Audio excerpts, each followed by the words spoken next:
Amigos de EUTV, bienvenidos a este nuevo encuentro informativo. Hoy es miércoles 11 de septiembre del año 2013.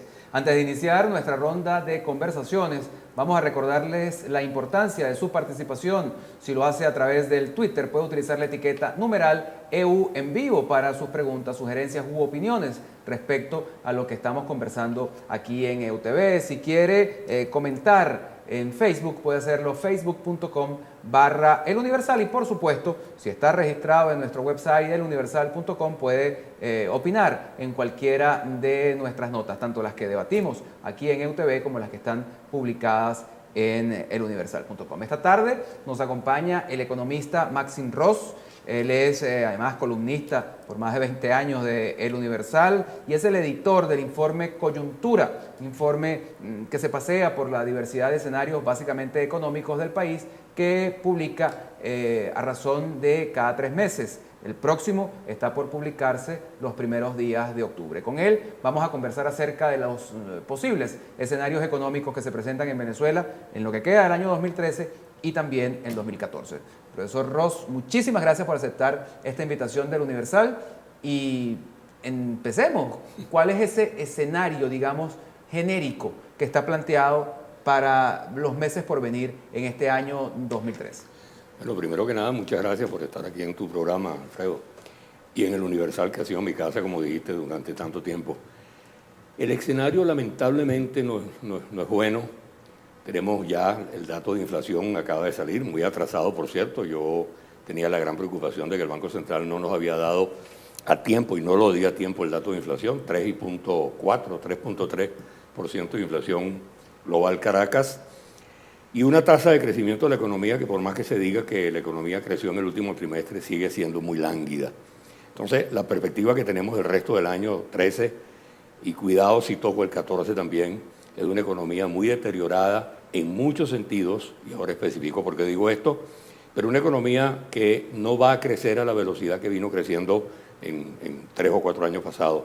Aquella oferta del ministro Giordani del 6% sostenido, no sé si recuerda, que era una locomotora venezolana que tenía un gran motor que se iba a mover a altísima velocidad, eso se quedó en puras palabras.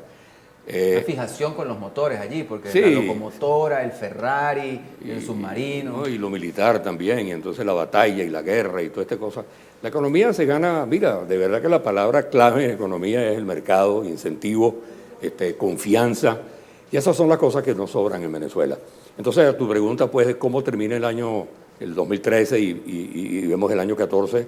No lo vemos bien, no vemos fuerzas motrices que puedan movilizar la economía venezolana. Cuando yo hablo de fuerzas motrices, estoy hablando de inversión petrolera, estoy hablando de producción petrolera, estoy hablando de inversión privada, estoy hablando de un gasto público que mueva la economía sin generar inflación, y esas son las fuerzas que yo no estoy viendo en este momento. De manera que no veo un escenario muy placentero en lo macroeconómico para Venezuela en los próximos meses, mitad del año que viene. El año se nos ha ido en función del mercado cambiario. De alguna manera esa ha sido la gran preocupación de los teóricos de la economía. Y en función de eso, este fin de semana se hablaba desde las instancias del poder de un método nuevo, de una posibilidad distinta para acceder a las divisas. ¿Cómo entiende Maxim Ross esta particular manera de contarle al país que ha habido errores respecto a los métodos anteriores? Mira, sin reconocerlo, que es lo primero que... Bueno, creo que el ministro Merente dio un dato allí de que el CISME no había cumplido su objetivo, el CICAR tampoco. Sin reconocerlo, pero precisamente la creación de nuevos complementos cambiarios para cada uno de estos anteriores indica que la solución no es esa. Y el problema central está, Alfredo, como yo te decía en privado, en que se ha generado una brecha tremenda, una tronera, si me permites la palabra no económica, una tronera entre la oferta y la demanda de divisas, producto de una circunstancia muy peculiar. Quizás del año 2005 hasta la fecha el mercado cambiario funcionó relativamente normal. Cadivi otorgó los 30.000 millones de dólares aproximados para el sector privado, los viajeros se pudieron ir, PDVSA pudo financiar ese mercado razonablemente. Pero en el año 12 hubo una ruptura que tiene un componente político muy fundamental. En el año 12, con las elecciones, estando Chávez vivo, Mira, el gobierno gastó todo lo que tenía, tanto en bolívares como en dólares. Las importaciones, recuerda las cifras, se fueron a 60.000 millones de dólares y prácticamente el inventario de recursos que le queda a Venezuela a finales del año 2012, diciembre de 2012, precisamente para el nuevo gobierno, es un inventario de 0 recursos.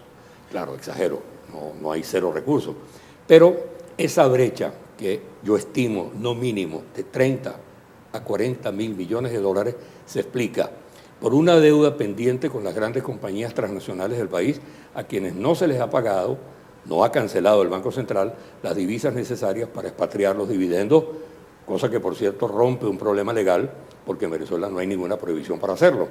La forma de hacerlo ha sido que el Banco Central no ha entregado las divisas. Estas empresas han tenido que financiarse con su casa matrices y bueno, y hay una deuda acumulada que estimamos no menos entre 9 y 15.000 millones de dólares, dependiendo del inventario de empresas que hagamos. Por otro lado, se venían acumulando deudas en sectores menos prioritarios. Siempre Cadivi otorgó divisas a los alimentos, a las medicinas, etcétera, etcétera, y esa deuda se acumuló, pero en el año 2012 esa deuda se multiplicó. Finalizando diciembre del 2012, el país se encuentra con que no hay reservas internacionales. Recuerda, las reservas del Banco Central de Venezuela se caen de los 30.000 millones de dólares, en este momento 20 y tantos mil millones de dólares, soportadas por el precio del oro, que estuvo en 1.700 millones, en 1.700 dólares la onza, a 1.300 dólares la onza. El hecho es que la reserva del Banco Central prácticamente no existe, la reserva líquida. Y por otro lado, PDVSA deja de entregarle divisas al Banco Central de Venezuela. La gran cantidad de los recursos que PDVSA recibió en esos años anteriores fueron al Fonden. Esos recursos se convirtieron a bolívares, no pudieron producir más dólares y el hecho central es que entramos en 2013 con una tremenda brecha en el mercado cambiario que no se puede resolver ni con SITME ni con SITCAT, se tiene que resolver de otra manera porque además la producción petrolera no da lo suficiente para cubrir esa brecha. Y de ahí la idea de la permuta. La permuta es un mecanismo. A mí me gustaría que habláramos de la permuta, porque además entiendo que usted tiene una tesis, digamos, muy bien sustentada respecto a la posibilidad de la aplicación de ese modelo, pero hagamos un par de incisos. Sí. Uno vinculado con el tema del gasto en el año 2012, porque usted dice que el gobierno se gastó todo lo que había en dólares y todo lo que había en bolívares, y la gran pregunta es, ¿en qué se lo gastó? Porque la conflictividad sigue. Hubo más de 400 protestas vinculadas con empleo o vivienda. Todavía en días pasados veíamos una protesta al frente del Ministerio de la Vivienda y decía, hace 6 meses se fue el comandante y las ilusiones de Casa Digna de Nueva Tacagua se fueron con él. Es decir, ¿en qué se gastó toda esa cantidad de dinero? Y lo segundo, que de alguna manera está atado, tiene que ver con los aumentos anunciados o aplicados ya por el Ejecutivo. Es decir, hubo un aumento general de salario mínimo aplicado en 3 partes. También hubo un anuncio de aumento salarial para el sector universitario en 75%, también en 3 partes, pero en 75%. Y ahora el más reciente, el del sector salud, a los médicos, también en 75%, 50 a partir del 1 de septiembre y 25 a partir del año 14. Entonces, no hay bolívares, no hay dólares, pero además generamos mucha más deuda al interno. ¿Cómo se entiende eso? Magnífica tu pregunta, fíjate, la primera pregunta, ¿en qué se gastó? Se gastó en productos políticos, se gastó en elecciones. Es decir, todo el año 2012 el gasto del gobierno estuvo concentrado en el gasto corriente, en transferencias.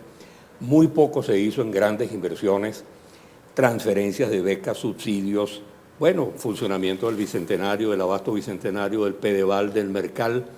Todo un mecanismo que uno llama en política clientelismo, que permitió, que los resultados de las elecciones de 2012 fueran los resultados que fueron. Un gran producto político, principalmente. ¿Qué pasa? Para hacer eso, el gobierno se endeudó considerablemente y ahora hay que pagar deuda. Ahora voy a ese tema. A la segunda pregunta, que sí, en efecto, hay protestas, pero las protestas son hoy. En aquel momento, cuando esa cantidad de dinero estaba en la calle, que por cierto se logró hacer de tal manera que la liquidez monetaria no creciera lo suficiente para que la inflación no se disparara. Recuerda que en el 2012 terminamos con una inflación del orden de 20%. se hizo Bueno, principal. los que nos están oyendo fuera de Venezuela quizás se escandalicen al decir que no se disparó, siendo una inflación entre las más altas del mundo. No, tú sabes por qué lo dije, porque la estoy comparando con la inflación que tenemos en este momento, que está en 40%. Claro. Sí, fíjate, productos políticos principalmente electorales y una gran oferta de dinero que tiene vínculo con lo político, que bueno, que le compensó a mucha gente, sobre todo en las clases de bajos ingresos, mucha cantidad de dinero, estos aumentos que tú has señalado, el 20, el 25% del salario, etcétera. Pero fíjate lo que es interesante aquí, eso fue ofrecido para el 2012 y dado en el 2012, sin tener presente las sorpresas inflacionarias y las sorpresas de no crecimiento y de desempleo que tenemos en el año 13. Yo en verdad digo que la herencia que le dejó Chávez a Maduro no es nada halagüeña, es una herencia verdaderamente preocupante, para no decir una palabra más altisonante. Es decir, todo lo que se gastó, bueno, no fue Chávez. A mí me gusta decir el legado.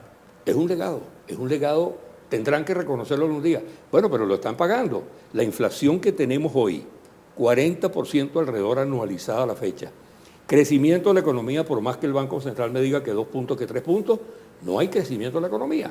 Tasa de desempleo, por más que el INE me diga que está en 7%, cónchale, y perdóname la expresión tan criolla, cuesta creer que esta economía haya creado 650.000 empleos de enero hasta la fecha. ¿Dónde?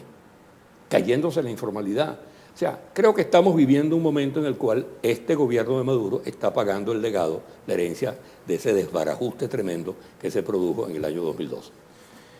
Retomemos entonces la tesis del permuta. ¿Por qué el permuta puede convertirse en una fórmula, si no para el rescate total, sí para alivianar un poco las distorsiones existentes? En este momento tenemos un dólar oficial a 6.30, que se obtiene vía Cadivi.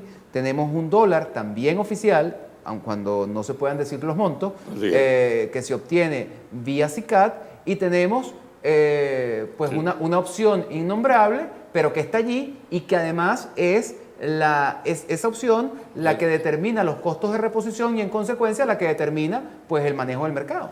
Bueno, claro, comenzando por el final, es que es el único dólar libre.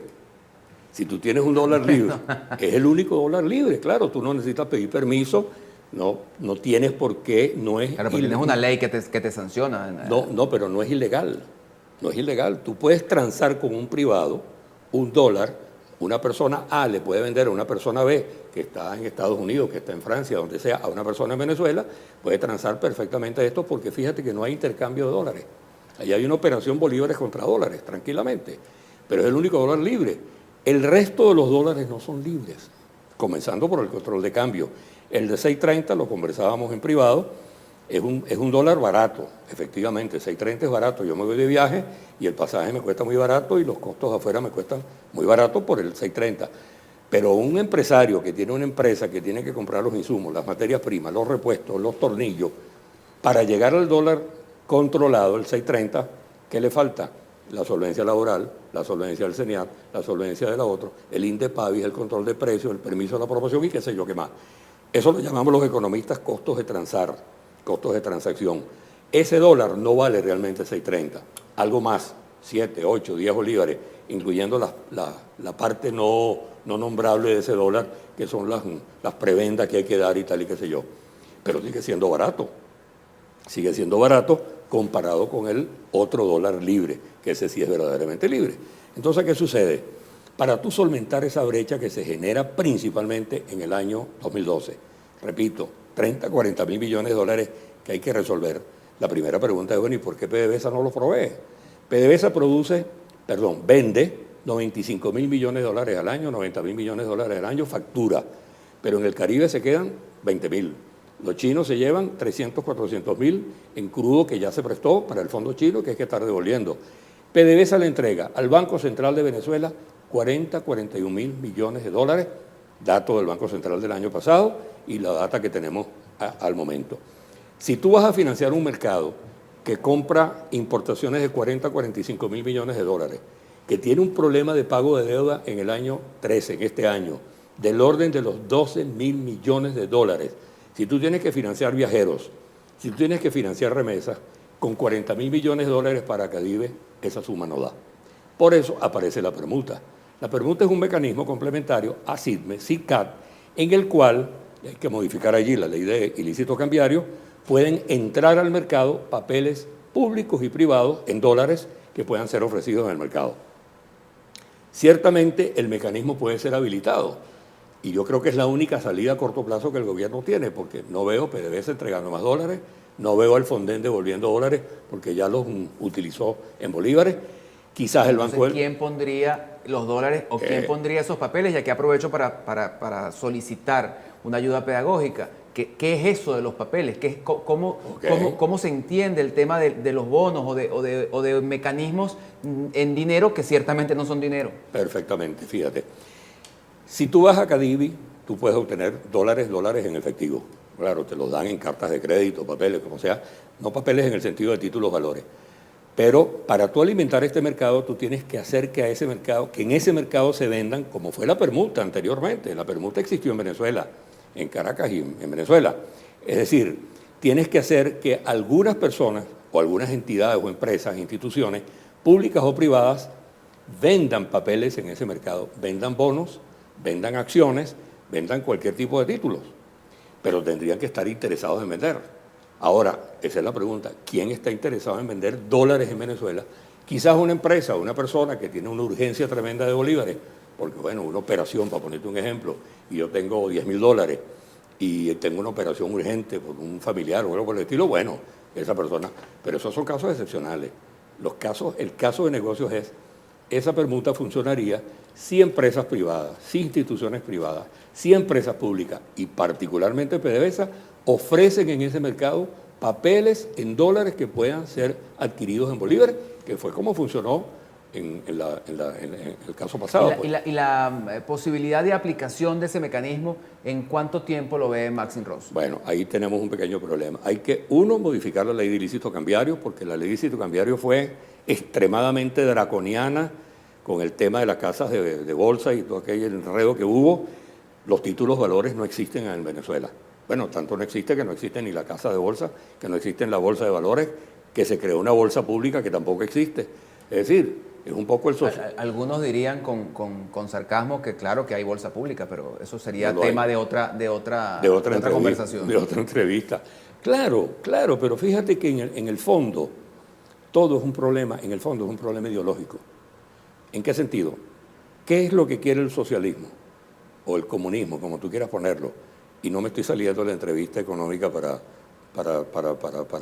mantenerme en ese terreno. Es al eliminar el mercado, eliminar los dispositivos capitalistas que permiten que las cosas funcionen. Eliminar el mercado significa eliminar todas las bolsas que se eliminaron, la bolsa de valores, y la bolsa pública es tan poco bolsa que ni siquiera hay papeles que van allá, porque no hay incentivo. Entonces, ¿qué pasa? En la medida que tú piensas la economía de esa manera, tú no estás creando soluciones y la permuta tendría que ser una ruptura de esa ideología y abrir el mercado a posiciones de mercado que son como opera el mercado de Nueva York, el mercado francés, el mercado alemán, donde están las bolsas de valores, logrando que la gente se coloque en ellas, invierta y compre papeles y venda papeles. Pero están dadas las condiciones desde el punto de vista de lo económico para que se dé esa ruptura, para que haya esa absoluta incoherencia, casi habría que decir, entre lo que es el planteamiento ideológico con lo que es la realidad del mercado. Bueno, como dice el proverbio, la necesidad obliga. ¿Por qué digo la necesidad obliga? Porque no hay alternativa para resolver la brecha de aquí a diciembre y hay unas elecciones. Esas elecciones también determinan fundamentalmente la actuación del gobierno. Quiere decir que obligatoriamente la única salida que tienen es crear un mercado permuta. Tiempo, tú preguntabas aplicación, ley de ilícito cambiario, discusión en la Asamblea, que se rompe el esquema ideológico y la necesidad económica pase por encima de la ideología y los dilemas políticos. Pero vamos a suponer que se modifica la ley de ilícito cambiario y se permite la creación de un mercado de valores donde vengan bonos de afuera, privados, públicos, etcétera. Pero la pregunta ahora viene es, ¿cómo se va a instrumentar eso? Porque el terror que se creó con las casas de valores ha hecho que parece ser que van a comenzar con los bancos. Por ejemplo, te digo, los bancos no podrían ofrecer papeles en ese mercado porque fueron obligados a venderlos en el mercado anterior de permuta, o en el SIDME, creo, uno de los dos. Entonces, ¿qué sucede? no estoy muy seguro de que puedan instrumentar esto antes de las elecciones, antes de diciembre, porque además, para tener un impacto positivo en la economía, suponte tú que se genere una fuerza suficiente en ese mercado de permuta para que entren, estoy exagerando la cifra, 10.000 millones de dólares en ese mercado, lo cual apuntale de alguna manera el precio de la moneda, se reduzca la presión sobre el mercado paralelo o mercado libre. Bueno, tenía que haber comenzado hace un mes. Tendrían que haber aprobado la modificación a la ley de ilícito cambiario, tendrían que tener los mecanismos entre los bancos y el Banco Central para comenzar, y lo más importante, cuáles son los incentivos que se le van a dar a los privados y a los públicos para que traigan papeles a Venezuela. Y estamos en mediados de septiembre. Mediados de septiembre. Nos quedan muy pocos minutos para la entrevista y aun cuando sé que esta pregunta no se amolda, digamos,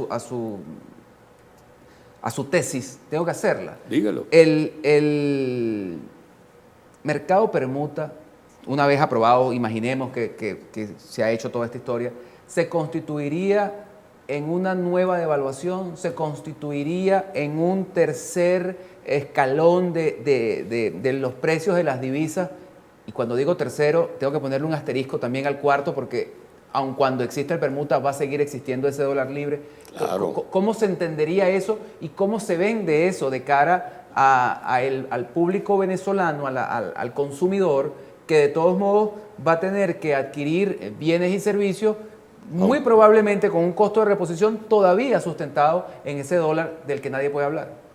Claro, no, es que está absolutamente pegado, esa es la otra cara de la moneda, porque toda esta historia que yo te he contado de la brecha, de la diferencia entre oferta y demanda, ¿quién es el culpable? El precio del dólar. O sea, el culpable en el sentido precio relativo. Los economistas, la economía es una ciencia de precio. Si tú tienes un dólar tan barato como el 6.30 y después un dólar medio barato que fue el famoso que salió del CITGAT a 11 bolívares aparentemente, bueno, el incentivo para comprar eso, si yo te pongo ahorita, te regalo mi pluma o mi BlackBerry, te lo doy en 2 bolívares, me lo compras inmediatamente. Entonces hay un doble mecanismo que es completamente absurdo. La palabra no puedo decirla, es estúpido, es absurdo, es completamente fuera de sentido común. Promueves por un lado la salida de divisas porque tienes un dólar muy barato, pero no puedes devaluar porque te cuesta muchísimo políticamente. Entonces, estás entrampado, estás completamente entrampado. La permuta, sí, en efecto, va a ser una devaluación adicional. ¿Por qué? Porque fíjate que en la permuta lo que va a operar es el valor de los papeles. Maxim Ross tiene un papel que compró en Estados Unidos de la empresa General Electric y vale $1.000. Y yo, porque tengo una necesidad, lo voy a vender en este mercado. Bueno, ese papel tiene una tasa de interés, tiene un valor nominal, tiene un valor de mercado. ¿A cómo está General Electric ahorita? Por ejemplo, PDVSA, 80% del valor de los papeles, o la deuda pública venezolana, 45%, 60%. Ese papel viene a Venezuela y yo lo voy a comprar, o tú lo vas a comprar. Bueno, ¿cómo lo vas a comprar? A 45%, a 60% a su precio de mercado internacional, por un lado. Por otro lado, quiere decir que ahí hay un precio que se va a determinar, no por lo que el gobierno quiera, sino por el precio de los papeles en los mercados internacionales. Y ese precio no va a ser necesariamente 6.30, porque además el valor nominal, y esa es la experiencia de la permuta anterior, se vendía al valor oficial, a 4.30, a 2.15 en aquel momento. Entonces vamos a tener un precio que va a estar determinado por eso. Ahora, yo compro ese papel, General Electric, lo compré al 80%, lo voy a vender afuera. Bueno, los de afuera me dirán, bueno, yo le doy 60%, entonces yo pierdo 20% en dólares, quiere decir 20% más de evaluación. En definitiva, tuve bolívares a 13, a 14, o a 15, o a 20 bolívares. Es decir, tu pregunta correctamente respondida, para no darle tanta vuelta como le di, es si en efecto el permuta va a significar un complemento a este proceso de devaluación que tiene el bolívar, francamente insostenible, increíble, que hemos tenido en los últimos años. Nunca más el bolívar había perdido tanto como en estos últimos 13, 14 años. Y eso que ahora es fuerte. Maxim Ross, economista, columnista del Universal, editor del Informe Coyuntura, muchísimas gracias por habernos acompañado esta tarde en EUTV. Y gracias a ustedes por haberme invitado a este programa tan solicitado. Amigos, nosotros hacemos una pausa y enseguida volvemos con más de EUTV.